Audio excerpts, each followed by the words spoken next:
هاي يا حلوين، ازيكم عاملين ايه؟ انا زينب شحاتة. لو اول مرة تشوفوني ما تنسوش تشتركوا في القناة وتفعلوا زر الجرس عشان يوصلكم كل فيديو بنزله. النهاردة بقى هنعمل وصفة من احلى الوصفات، وبجد من اقرب الوصفات لقلبي. انا بحب وصفات الاسماك جدا، ويعني من الوصفات اللي بكون مستمتعة وانا بعملها. خلاص بقى، يعني تغيير عن اللحمة والفراخ، وخارجين من موسم كله لحمة. نغير بقى ونعمل السمك المقلي، السمك البلطي المقلي الأصلي كده، بجد ولا غلطة. يلا نشوف هنعمله ازاي. اول حاجة هنعمل التتبيلة بتاعة السمك او الدقة بتاعتنا. معايا معلقتين كبار من هريسة الشطة، ومعايا فلفل حراق، يعني فلفل يكون حراق لان الدقة دي لازم تكون حراقة كده.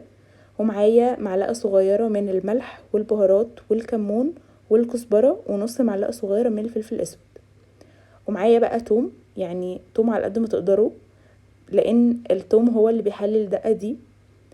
ومعايا عصير ليمون، عصير 3 ليمونات كده. ومعايا معلقة كبيرة من الخل. وهناخدها بقى ونضربها في الكبة او في الخلاط، يعني المهم تهرسوها كده يبقى ده شكلها.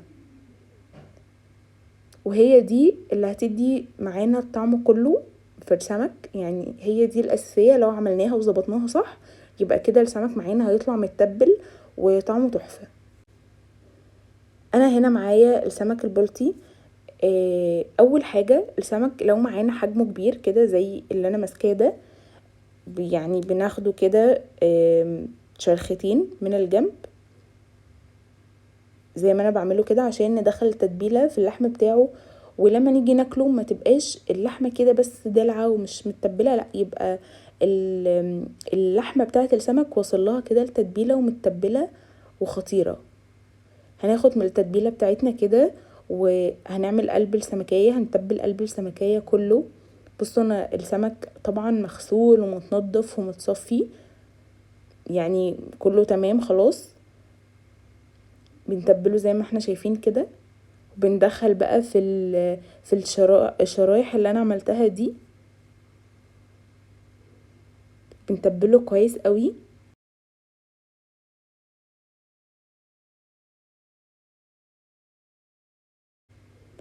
عاوزه اقول لكم ان انتوا لازم توصلوا التتبيله لكل مكان في السمكه.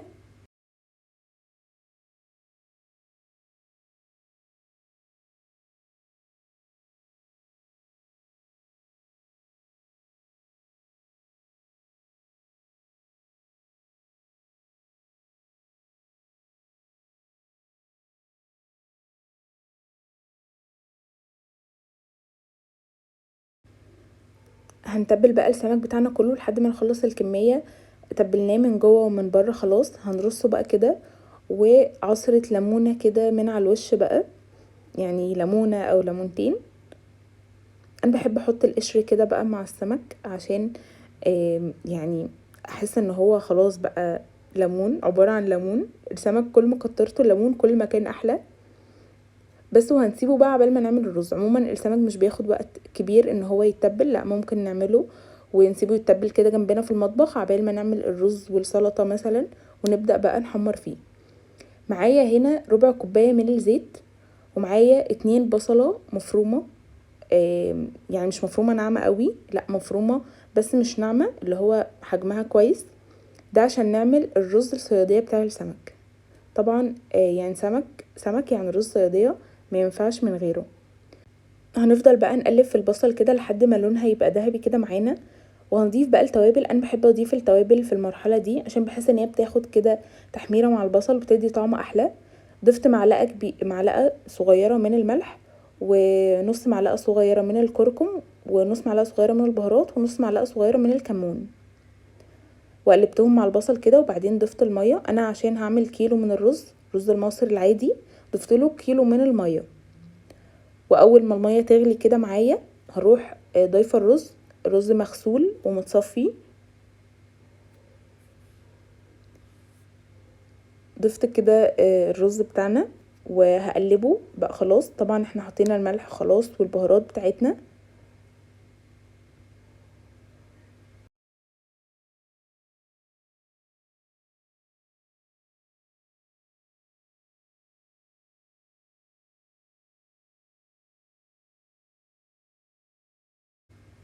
وطبعا زي اي رز اول ما يعمل فقاقيع كده ويعمل بقبقة نقلبه كده تقليبة واحدة وبعدين نغطيه ونهدي عليه النار ونسيبه يستوي على اهدى نار عندنا.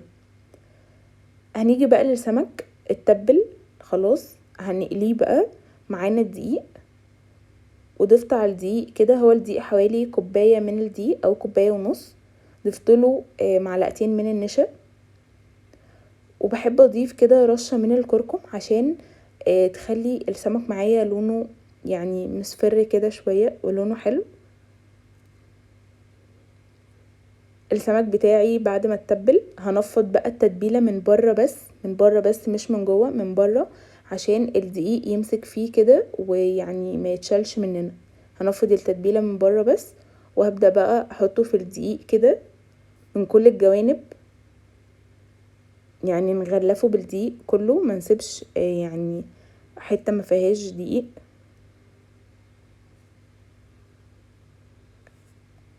ايوه كده.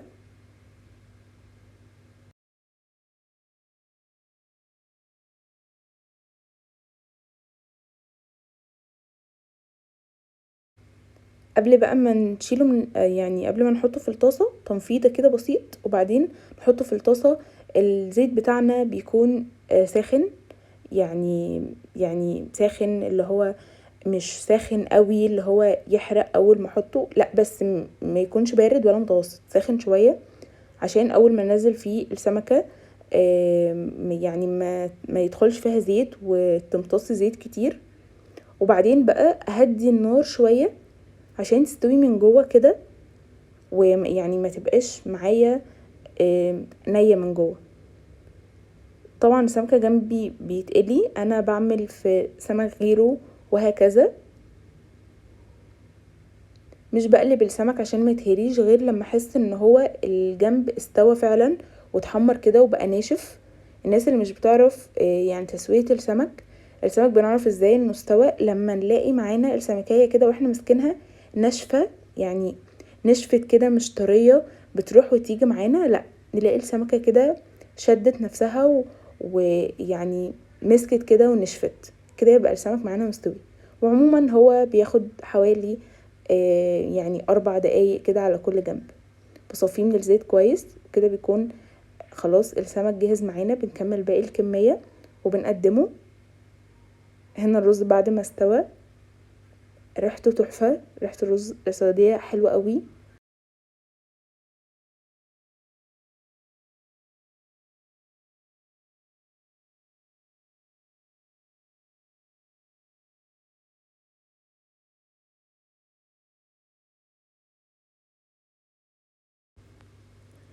كده خلاص السمك بعد ما حمرته كله هقدمه بقى. بصوا لونه ذهبي يعني مش محروق. انا بحب اعمل مع السمك المقلي سلطة طحينة بتكون حلوة قوي مع السمك. جربوها يا جماعة لو اول مرة تجربوها، كمان حطوها مع الرز كده، حقيقي اختراع تحفة. لو جربتوه مرة اصلا هتدمنوا سلطة طحينة على الرز كده، طعمها تحفة والسمك مستوي وطري وجوسي بجد. ولو عجبتكم الوصفة متنسوش اللايك والاشتراك. باي باي.